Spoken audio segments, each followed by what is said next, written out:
Hey Lighthouse Church, Jason here. Want to give you our pastoral update for the month of September. And a couple of things. Just got off the phone with our builder, and we are waiting for basically one more thing. And let me tell you what it is. So we had a number of things that we were scheduled to try to get as concessions from the city. We got a number of them. And I don't want to go into the details, but their details are available.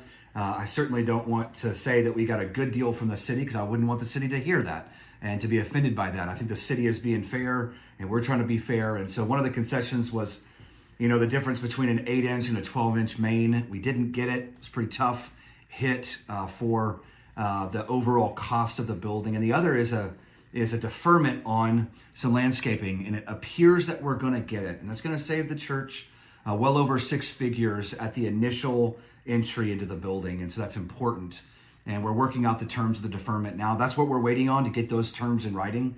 We really do not want to move forward unless we know we have everything in order, because once you put a bulldozer and you start moving dirt, then every month it costs money for that church to be built. You have people on the site, you have job site, you have trailers, you have all the things, you got to monitor the site, you got to have a superintendent on the site.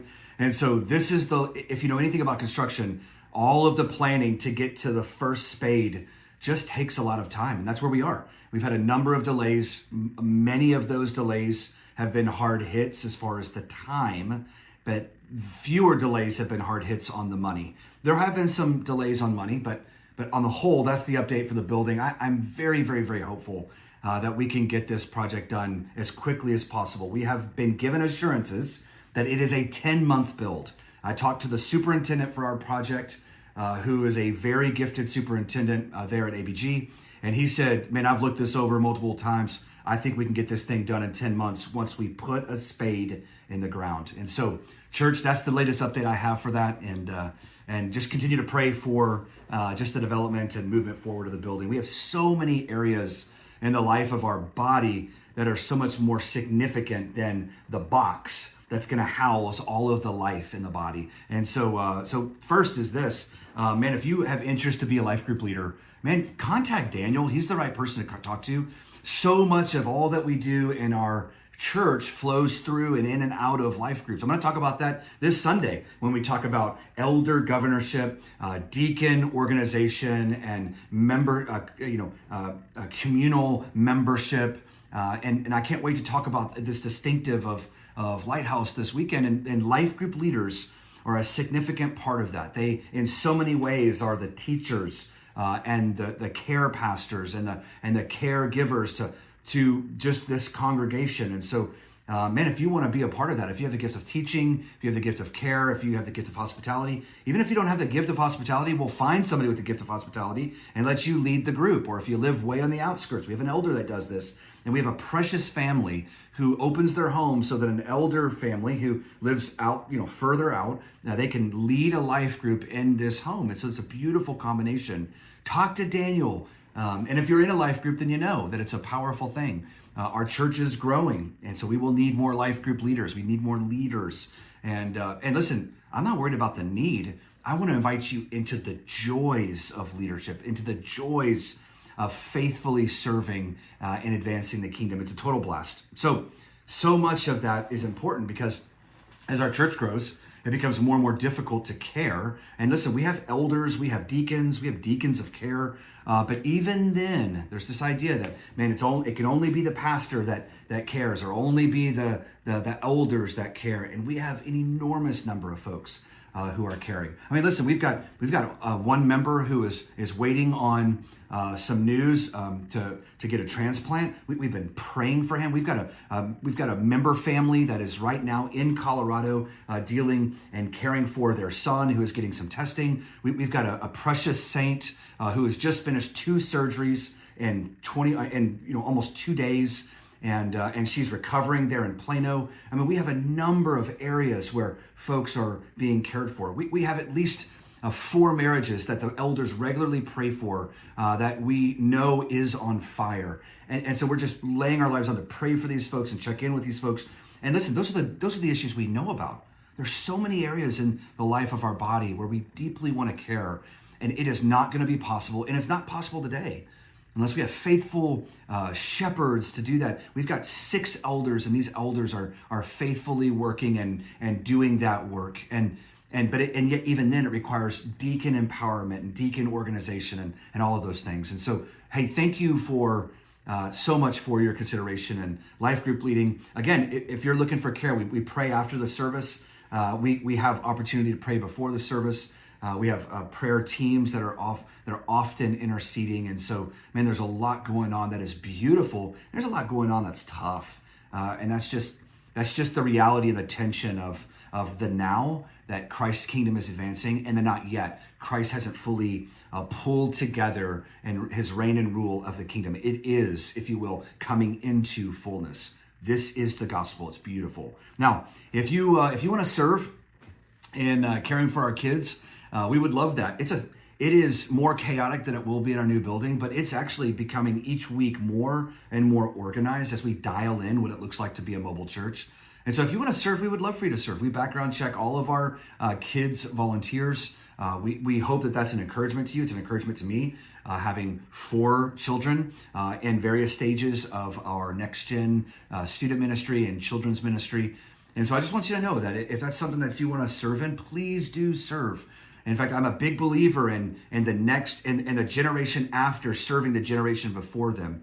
And so if you're a middle school or high school student and you want to serve in that capacity, that's an amazing way to serve. Jacob is the right person to talk to about that. So get with Jacob Rentz, get him an email, and get some, and then enjoy what it feels like to give to the local church. And so anyway, so much fun. We have a number of things that we have on our calendar that I want to make sure we get to. The first is we have Mission Sunday this coming November 19th. That's the Sunday there at spring break. And so Mission Sunday is such a wonderful Sunday. Pray for our missionaries as they're coming back and forth. We are candidating a deacon of missions right now. And as I asked this person what to be praying for, that is what this person said.